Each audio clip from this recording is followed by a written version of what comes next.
محمد قاسم رسمانی نواب شاہ سے سوال کرتے ہیں کہ 3 یا 4 رکعت والی نماز میں پہلے تشہد کے اندر درود پڑھنا کیسا ہے؟ تو قاسم بھائی اس میں 3 باتیں ہیں۔ پہلی چیز تو یہ کہ یہ ذہن میں رکھنا چاہیے کہ پہلے تشہد میں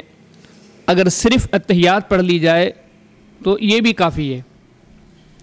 حدیث کی کتاب مسند ابی یعلا کے اندر سید عائشہ صدیقہ رضی اللہ تعالیٰ عنہ کی حدیث میں ایک حدیث آتی ہے۔ ام عائشہ رضی اللہ تعالیٰ عنہ نبی کریم علیہ الصلوۃ والسلام کا جو عمومی عمل بتاتی ہیں،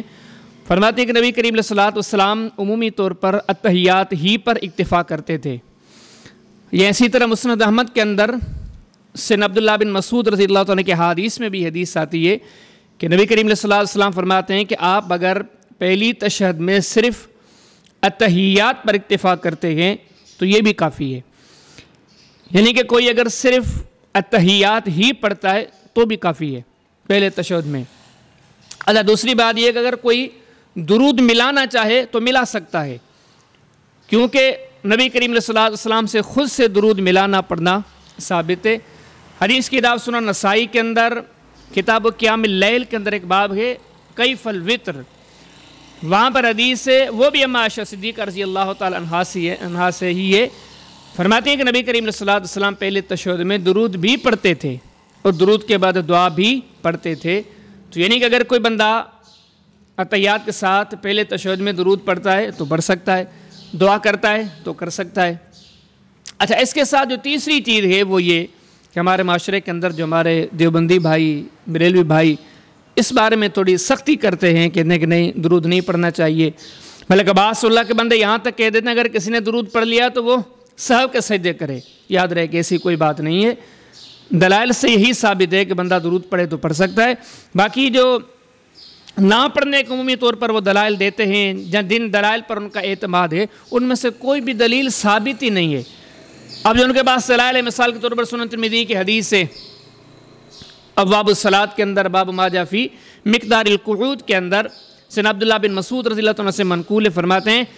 کہ نبی کریم علیہ الصلوۃ والسلام پہلے تشہد میں